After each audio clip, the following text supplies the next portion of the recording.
नमस्कार दोस्तों, पीसीएस गुरुजी में आप सबका स्वागत है। दोस्तों, कई दिनों से ये रिक्वेस्ट आ रही थी कि सर यूपी पीसीएस में जो सीसैट आता है उसके बारे में कोई वीडियो बनाइए। दोस्तों, इस वीडियो के माध्यम से आपके जितने भी सवाल हैं सीसैट को लेकर वो सभी सॉल्व करने की कोशिश की जाएगी। दोस्तों, सीसैट क्या है, पहले इसको हम फुल फॉर्म समझते हैं। सीसैट का मतलब होता है सिविल सर्विसेज एप्टीट्यूड टेस्ट। इस टेस्ट के माध्यम से आपका एप्टीट्यूड यानी कि एक जो कैंडिडेट है तो उसका एप्टीट्यूड चेक किया जाता है। अब एप्टीट्यूड क्या होता है और इसकी तैयारी कैसे की जाए ये हम इस वीडियो में समझेंगे। दोस्तों, अगर हम सिलेबस की बात करते हैं तो कम से कम 7-8 चीज़ें पूछी जाती हैं। Comprehension, communication, reasoning, analytical ability, problem solving skills, Hindi, English, ये 7-8 चीज़ें होती हैं जो एप्टीट्यूड टेस्ट के माध्यम से किसी कैंडिडेट के बारे में जानकारी ली जाती है। दोस्तों, अगर सीसैट की हम बात करते हैं तो सीसैट में 33% नंबर लाने पड़ते हैं, यानी कि 100 में से 33% नंबर अगर आपके आते हैं तो आपको क्वालिफाई कर दिया जाएगा, क्योंकि ये क्वालिफाइंग पेपर है। शुरू के जब आईएएस में आया था तो कुछ साल ये इसमें स्कोरिंग सब्जेक्ट था, बट अब ये क्वालिफाइंग हो गया है, यानी कि 33% नंबर लाएंगे तो आपका जीएस का पेपर का रिजल्ट आ जाएगा। जो मेरिट बनती है वो जीएस बनती है, सीसैट आपका क्वालिफाइंग होता है। अच्छा, जब ये क्वालिफाइंग हो जाता है चीज़ें तो थोड़ा सा ट्रिकी हो जाती हैं। ट्रिकी क्यों हो जाती हैं? क्योंकि हमें यह समझना पड़ता है कि हमें कितना समय हम इसको दें। जैसे खाने में नमक होता है कि नमक ज़्यादा होगा तो भी दिक्कत है, कम होगा तब भी दिक्कत है। तो सीसैट पे अगर हम ज़्यादा मेहनत कर रहे हैं तो हम जीएस को समय नहीं दे पा रहे हैं, और अगर हम सीसैट पे कम मेहनत कर रहे हैं कोई ऐसा तो नहीं कि हम फेल हो जाएंगे। तो इसलिए थोड़ा सा ये ट्रिकी हो जाता है। इसलिए आप अपना इंडिविजुअल लेवल पे समझने की कोशिश कीजिएगा कि जितने ये हम सिलेबस हम बता रहे हैं, अभी डिस्कस करेंगे, उसमें आपकी पकड़ कितनी है। मैं आपको सब कुछ बताऊंगा कि अगर आप कमजोर पढ़ रहे हैं तो उसमें सुधार कैसे कर सकते हैं। ठीक है, तो थोड़ा सा अपने हिसाब से पढ़ने की कोशिश कीजिएगा, क्योंकि इसका कोई जर्नलाइज रूल नहीं है। सीसैट को लेकर कोई जर्नलाइज रूल नहीं है। कुछ लोगों के लिए ये बहुत आसान हो जाता है, अपने आप उनको ऑटोमेटिकली उनकी पढ़ाई बहुत अच्छी होती है, जैसे इंजीनियर्स वगैरह होते हैं तो उनको बहुत आसान पड़ जाएगा। लेकिन कुछ लोगों के लिए ये एक सरदर्द है, क्योंकि हर साल बहुत सारे बच्चे सीसैट में फेल भी होते हैं। तो स्टार्ट करते हैं चीज़ों को। कॉम्प्रिहेंशन समझते हैं पहले। जो सिलेबस के हिसाब से कॉम्प्रिहेंशन क्या होता है? कॉम्प्रिहेंशन, देखिए, कॉम्प्रिहेंशन का शाब्दिक अर्थ है टू अंडरस्टैंड, किसी चीज़ को समझना। अब ये हमारे सिलेबस में क्यों है? दोस्तों, मान लेते हैं कि आप एक एसडीएम बन जाते हैं और शासन से, मुख्यमंत्री की तरफ से आपको एक लेटर आता है। लेटर हिंदी में होता है और आप पढ़ने की कोशिश करते हो। अब चूंकि आपका कॉम्प्रिहेंशन उतना मजबूत नहीं है तो आप जो ऑर्डर आ रहा है उसको समझ नहीं पा रहे हैं। तो इस टेस्ट के इस पोर्शन से ये कोशिश की जाती है कि आप अगर कोई पैसेज आया है, कोई 8-10 लाइनों को कुछ लिखी हैं, तो उसके मतलब को समझ पा रहे हैं, खासकर बिटवीन द लाइंस। ठीक है, शाब्दिक अर्थ तो समझ लेते हैं, लेकिन बिटवीन द लाइंस समझना बहुत इंपॉर्टेंट है। इसीलिए ये चीज़ इस कैंडिडेट के बारे में कोशिश की जाती है कि कैंडिडेट किसी अगर 8-10 लाइनें को कुछ लेटर आ रहा है, कुछ कहीं कुछ लिखा है, तो उसको समझ सके, इंग्लिश में भी और हिंदी में भी। कॉम्प्रिहेंशन यूपी पीसीएस की अगर बात करते हैं तो लगभग 10 क्वेश्चन आते हैं। अगर 2019 का मैं अगर सिलेबस देखूं तो 2019 में जो क्वेश्चन पेपर आया था उसमें 5 सवाल आए थे आपके हिंदी कॉम्प्रिहेंशन से और 5 सवाल आए थे आपके इंग्लिश कॉम्प्रिहेंशन से। ठीक है, यूपी पीसीएस में कॉम्प्रिहेंशन आसान आता है। अगर आप कंपेयर करते हैं आईएएस से तो ये थोड़ा आसान आता है, ईजी होता है। ठीक है, तो ये 10 क्वेश्चन के 10 क्वेश्चन आपको राइट कर सकते हैं। अब कॉम्प्रिहेंशन होता क्या है? देखिए, जो अभी आप फोटो देख रहे हैं, कॉम्प्रिहेंशन में कुछ 8-10 लाइनें लिखी होंगी, उसके बाद कुछ 4-5 सवाल पूछेंगे आपसे, जिसके आंसर डायरेक्टली या इनडायरेक्टली उसके अंदर होगा। कुछ तो आपको डायरेक्टली सवाल मिल जाएंगे आपको वहां पे, ठीक है, कुछ आपको समझना पड़ेगा। कॉम्प्रिहेंशन का पर्पस यही है कि आप समझ सको उस चीज के लिए। तो कॉम्प्रिहेंशन को आप ढंग से पढ़िएगा, ये आपके बाद की नौकरी के लिए बहुत इंपॉर्टेंट है। अब तैयारी कैसे करें? देखिए, तैयारी करने का सबसे आसान तरीका जो मुझे लगता है वो है पेपर पढ़ना शुरू कीजिए। बहुत सारे स्टूडेंट ऐसे हैं जो पेपर पढ़ते ही नहीं हैं। उनको लगता है कि पेपर पढ़ने का मतलब करंट अफेयर्स पढ़ लेना। देखिए, करंट अफेयर्स डिफरेंट है, ठीक है, जरूरी होता है। अब उसका उन्होंने सब्स्टिट्यूट निकाल दिया कि आप वीडियो देख लेते हैं, ठीक है, लेकिन कॉम्प्रिहेंशन हो गया, कुछ रीडिंग हैबिट्स होती है, तो ये जरूरी होता है। आप पेपर के माध्यम से सुधार कर सकते हैं। तो पेपर पढ़ेंगे, चाहे इंग्लिश का चाहे हिंदी का, तो आपको अपने आप कॉम्प्रिहेंशन स्किल जो आपकी है वो सुधार हो जाएगा आपका। तो कम से कम आधा घंटा तो पेपर पढ़ने की कोशिश कीजिए। और जरूरी नहीं कि हर शब्द का आप उत्तर आपको या मतलब पता होना चाहिए। आप अगर ये देखिए कि कुछ पैराग्राफ लिखा हुआ है तो वो आपको समझ आ रहा हो, जरूरी नहीं कि आपको हर चीज़ का मतलब पता हो, आपको समझ आ रहा हो कि वो कहना क्या चाहता है, जो राइटर है, जो ऑथर है, उसने क्या कहा है, उसको मतलब समझ में आ रहा है। कॉम्प्रिहेंशन का मतलब यही होता है। 10 सवाल आते हैं, अगर देखा जाए तो 10 के 10 राइट कर सकते हैं। कुछ लोगों को इंग्लिश में दिक्कत आएगी, तो मैं मान सकता हूँ अगर इंग्लिश में बहुत दिक्कत आ रही है दोस्तों, आपको बहुत दिक्कत आ रही है, पेपर पढ़ने के बाद भी सुधार नहीं हो रहा है, तो मैं आपको एडवाइस दूंगा कि आप इसको छोड़ दो, इसे बहुत ज़्यादा मेहनत मत करो। देखिए CSAT 33% नंबर लाने हैं, चाहे वो मैथ्स के राइट कर लो, चाहे इंग्लिश के राइट कर लो, चाहे हिंदी के राइट कर लो, हमें सिर्फ 33% नंबरों से मतलब है। अगर आपकी इंग्लिश बहुत कमज़ोर है तो मैं आपको एडवाइस दूंगा कि आप छोड़ दो, जो समय बचेगा उसको GS में लगा दो आप, ठीक है। बाकी किताबें कौन सी पढ़नी है मैंने आपको बता दिया, पेपर पढ़ना है।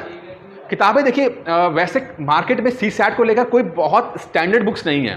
ऐसा नहीं है कि कोई एक जैसे पॉलिटी में होता है कि लक्ष्मीकांत रिकमेंड कर दी जाती है, ऐसा नहीं है। बहुत सारे मॉक टेस्ट निकलते हैं। पर्सनली मुझे तो थोड़ा ठीक ठाक लगती है, वो अरिहंत के एक मॉक टेस्ट आते हैं, आप उसको लगा सकते हो। कुछ 12-15 वो मॉक देते हैं, अगर आप प्रैक्टिस करोगे तो आपका वो तैयारी हो सकती है। तो चाहे अरिहंत का ले लीजिए, चाहे किसी और पब्लिशिंग हाउस का हो, आप ले सकते हो, कोई दिक्कत नहीं इसके अंदर, ठीक है। लेकिन फिर भी मैं रिकमेंड करूंगा कि पेपर पढ़ना शुरू करो, कॉम्प्रिहेंशन के लिए भी, और बात की नौकरी में भी आपको बहुत इंपॉर्टेंट रोल प्ले करेगा आपका। अगर हम बात करते हैं, अगला जो हमारा टॉपिक है वो है कम्युनिकेशन, संवाद। अब कम्युनिकेशन क्या होता है? देखिए कम्युनिकेशन कई तरह से हो सकते हैं, जैसे कि ओरल, आप बोल के कैसे अपनी बात कैसे व्यक्त करते हैं, आप लिख के कैसे बात व्यक्त करते हैं, और आपकी बॉडी लैंग्वेज कैसे होती है आपकी। अगर आप UPPCS का एक एग्जाम का तरीका देखेंगे तो आपके तीनों चीज़ें इसमें आ जाती हैं। अगर बॉडी लैंग्वेज की बात करते हैं तो आप जब इंटरव्यूज में आते हैं तो आपकी बॉडी लैंग्वेज ही मैटर करती है। अगर आप रिटन स्किल की बात करते हैं तो जब आप मेंस का आंसर लिखते हैं तो आपका रिटन स्किल आपको चेक हो जाता है, रिटन कम्युनिकेशन स्किल चेक हो जाता है। और अगर आप ओरल की बात करते हैं तो ओरल तो वैसे आप जब एग्जाम में आएंगे तो या PCS या इंटरव्यू देंगे तब भी ओरल चेक हो जाता है, कोई दिक्कत नहीं इसके अंदर। लेकिन PCS प्री में क्या चेक होगा? PCS प्री में आपका ये चेक होगा कि कैसे आप अपनी बात अपने साथ के लोगों को पहुंचा रहे हैं, अपनी बात या अपना जो विचार है वो आपके नीचे जो लोग हैं, यानी आप मान लीजिए SDM है और SDM के नीचे जो हायरार्की बनी हुई है उसमें कैसे बात पहुंच रही है, और कोई सीनियर आपको ऑर्डर दे रहा है, वो कम्युनिकेट कर रहा है, तो आप समझ कैसे रहे हैं। पर्पस यही है ना कि आप जो बातें हैं अपने साथ के लोगों में या अपने नीचे के लोगों में या ऊपर से जो ऑर्डर आया उसको समझ रहे हैं। तो कम्युनिकेशन स्किल चेक करने का एक यही तरीका निकाला गया है। अच्छा, अब कम्युनिकेशन के जो एग्जाम की बात करते हैं तो 10 से 15 सवाल आ जाते हैं, 10-15 सवाल आते हैं कम्युनिकेशन के, ठीक है। समस्या अगर CSAT में देखी जाए तो सबसे बड़ी समस्या यही है, कम्युनिकेशन है। जो सवाल पूछे जा रहे हैं PCS प्री में, मैंने पिछले 2-3 साल का स्टडी किया है, तो काफ़ी टेक्निकल सवाल हैं, बहुत टेक्निकल सवाल पूछे जाते हैं। अब कुछ सवाल तो ऐसे हैं जो आप ये देखोगे कि आप पढ़ोगे, अपने अगर कम्युनिकेशन ज़्यादा पता भी नहीं है तब भी एक कॉमन सेंस से आप सवाल राइट कर सकते हो। लेकिन कुछ सवाल ऐसे हैं जो बहुत टेक्निकल आते हैं, उसके लिए आपको बहुत ही स्पेसिफिक मटेरियल पढ़ना पड़ेगा। मैं फिर कह रहा हूँ कि चूंकि CSAT में 33% नंबर ही लाना जरूरी होता है, तो मैं ये नहीं चाहता हूँ कि आप हद से ज़्यादा मेहनत करो इसके अंदर। CSAT में कम्युनिकेशन के 15 सवाल आते हैं, तो 15 में से मुझे लगता है कि 4-5 सवाल ऐसे आते हैं जो ईजी होते हैं। अगर आप कॉमन अपनी एक अंडरस्टैंडिंग से पढ़ेंगे तो आप राइट कर सकते हो। 8-10 क्वेश्चन ऐसे होते हैं जो काफ़ी टेक्निकल आ जाते हैं, बहुत ही डेफिनेशन वाले इस तरह के आते हैं, उसमें करने में दिक्कत आती है। अगर उन मटेरियल को समझना है या उस सवाल को सही करना है तो कुछ किताबें आती हैं, जैसे मैनेजमेंट में MBA में आपको जो मटेरियल होता है वहाँ से आप पढ़ सकते हो, या जो IAS PCS के जो प्रीवियस सवाल आते हैं आप वहाँ से भी आप मटेरियल ले सकते हैं, वहाँ से इंस्पिरेशन ले सकते हैं। जो अरिहंत या बाकी जो किताबें आती हैं मॉक टेस्ट वाली, आप वहाँ के मॉक्स लगा के आप कर सकते हो, या फिर मेरा जो फेवरेट है कि भगवान भरोसे बैठ सकते हो। आप जाइए वहाँ पे, आपकी जो कॉमन अंडरस्टैंडिंग है, जो आपकी नेचुरल अंडरस्टैंडिंग है जो डेवलप हुई है, वो उसके भरोसा कीजिए। 15 सवाल आएंगे, 4-5 आप राइट कर ले जाओगे, 4-5 छोड़ सकते हो, कोई दिक्कत नहीं है। क्योंकि मैं फिर चाहता हूँ कम कि जो आपका एक्स्ट्रा टाइम है वो GS में जाए, क्योंकि मेरिट वहाँ से बनेगी। बस इसका बात का ध्यान रखिएगा कि CSAT गड़बड़ नहीं होना चाहिए। 33% नंबर लाओ चाहे 99% नंबर लाओ, बात एक ही है। चलिए अब आप बात करते हैं मैथ्स और रीजनिंग की। अब ये बड़ा इंपॉर्टेंट चीज़ आती है, मैथ्स और रीजनिंग। अगर आपका मैथ्स और रीजनिंग अच्छा है, मजबूत है, तो मैं कहता हूं कि अभी इस वीडियो को बंद कर दीजिए, फिर आप और GS पढ़िए, CSAT निकल जाएगा। लेकिन अगर मैथ्स और रीजनिंग दिक्कत कर रहा है तब आपके लिए थोड़ा चिंता का विषय है, क्योंकि कम्युनिकेशन भी आपको दिक्कत करेगा, मैथ्स और रीजनिंग कमजोर है, तब फिर आपको नंबर लाने में दिक्कत आ जाती है। क्या स्ट्रेटजी अपनानी चाहिए? देखिए मैथ्स और रीजनिंग अगर देखा जाए तो 2019 की अगर हम देखते हैं, लगभग 40 से 50 सवाल आए थे, मैथ्स और रीजनिंग दोनों मिला के 40 से 50 सवाल आए थे। ठीक है, कुछ सवाल बहुत आसान थे, कुछ सवाल बहुत मुश्किल थे। अब तैयारी कैसे करें? देखिए, यूट्यूब पे आप सर्च करें, आप देखिए आपने नोटिफिकेशन डाउनलोड कर रखा होगा पीसीएस, अगर नहीं किया तो सीसैट का जो सिलेबस होता है उसको आप देखिए, उसमें क्या पूरा टॉपिक दिए हुए हैं, जैसे कि परसेंटेज, एवरेज, ये सब ना हर टॉपिक दिया है। अब करना क्या है, अब परसेंटेज जैसे आपने लिया उसको यूट्यूब पे जाके सर्च कीजिए। आसमान में जितने तारे नहीं हैं उससे ज़्यादा वीडियोस मैथ्स और रीजनिंग के बने हैं, आपको यूट्यूब पे मिल जाएंगे। आपको कोई एक तारा चूज़ कर लीजिए, यानी कोई एक चैनल पसंद कर लीजिए जिसका पढ़ाया हुआ आपको समझ में आ रहा है। बहुत आसान तरीका बता रहा हूँ मैं, कोई किताब मत पढ़िएगा, कोई समस्या नहीं, बहुत आसान तरीका। ये कम्युनिकेशन यूट्यूब का ज़माना है, बहुत कुछ आपको मोबाइल के माध्यम से आपके घर तक पहुँच जाएगा। लेट्स सपोज, जैसे कि मुझे थोड़ा सा सही लगता है वाईफाई स्टडीज़ ठीक लगता है, वो काफ़ी, अब अनअकैडमी ने इतना लाखों रुपए करोड़ों रुपए दिए हैं तो कुछ फ़ायदा आपको मिलना चाहिए।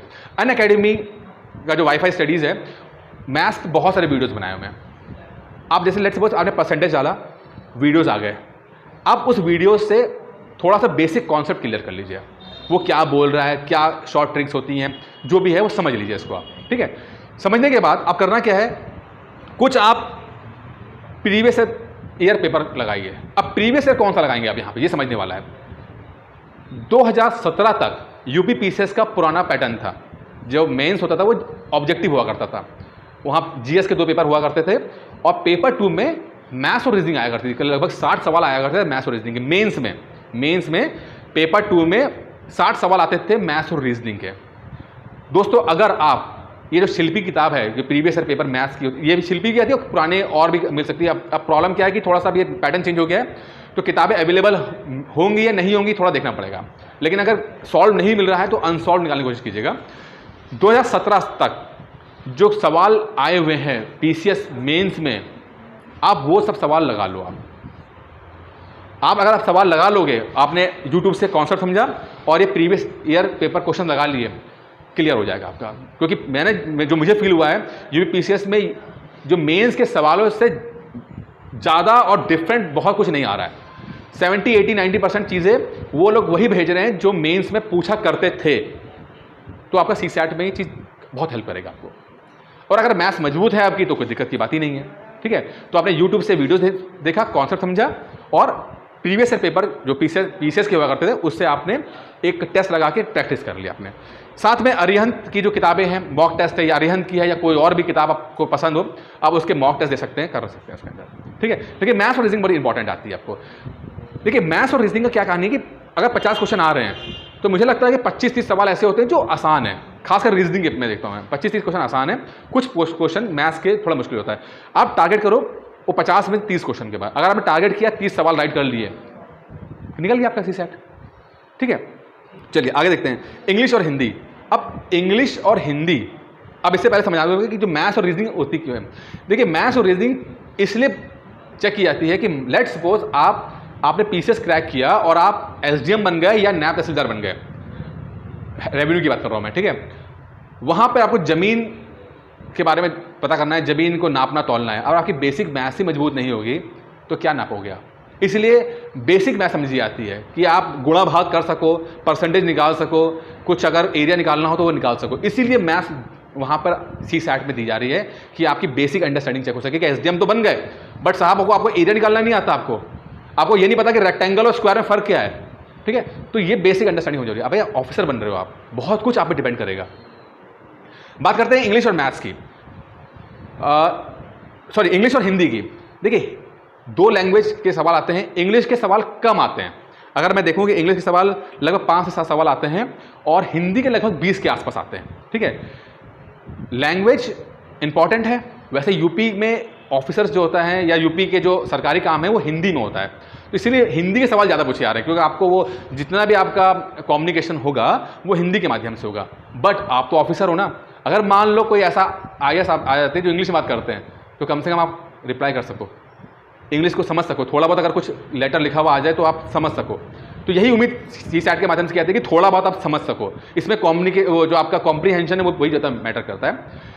ठीक है, बहुत मुश्किल अगर हिंदी में इंग्लिश में आ रही है, बहुत समस्या आ रही है, बिल्कुल ही इंग्लिश नहीं आती है, तो फिर छोड़ दो फिर आप। मत सर दर्द करो अपना, ठीक है। फिर हिंदी में फोकस करो। हिंदी में कौन सा फोकस करना है आपको, 20 सवाल आएंगे, और इंग्लिश के लिए तो हो गया, मॉक पेपर हो गया, ठीक है। हिंदी के लिए क्या है, आपको 2-3 किताबें मिल जाती हैं।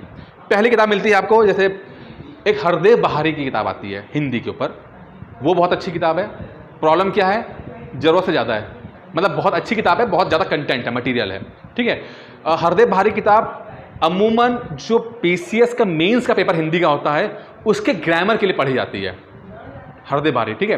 पीएन पांडे जो होता है, पृथ्वीनाथ पांडे, आपका जो नालंदा का पब्लिकेशन हाउस है, वो भी किताब ऐसे ही है कि किताब अच्छी है बट ज़रूरत से ज़्यादा है, और मैं नहीं चाहता कि आप ज़रूरत से ज़्यादा समय इसके अंदर दो आप, ठीक है। तो आप देख लीजिए आपकी हिंदी कैसी आ रही है। प्लस ल्यूसेंट की हिंदी आती है, वो ठीक है, वो थोड़ी कम है, उससे प्रीवियस सर के इधर उधर के सवाल आते हैं, वो भी कर सकते हो आप। लेकिन जो सबसे बेस्ट मुझे लगता है आपको करना चाहिए, वो आपको 2017 तक जो पुराना मेंस हुआ है, मेंस होता है ना, बल्कि अब तो नया भी मेंस में भी हिंदी तो आती है ना, जो कंपलसरी हिंदी आती है, 150 नंबर की हिंदी आती है, मेंस में आती है, उसमें 70-75 नंबर की ग्रामर आती है। अब उसको फोकस करो आप, उसमें आपका जो वन वर्ड आ जाता है, एक शब्द आ जाता है, ये सब वहाँ से पढ़ लेंगे तो मुझे लगता है पीसीएस प्री में ये सब सॉल्व हो जाएगा आपका। थोड़ा वहाँ से पढ़ लीजिए जो वहाँ पर दिया हुआ है, बाकी चीज़ें आप स्टैंडर्ड बुक से कोई एक किताब पढ़ लीजिए, इतना पढ़िएगा कि वो चीज़ें हो जाएँ।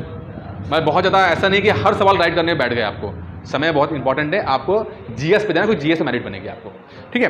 प्लस जो मॉक टेस्ट की आप किताब लोगे उसमें 15-20 अगर आपने मॉक लगा लिए तो वहाँ से बहुत कंटेंट मिल जाएगा आपको, ठीक है।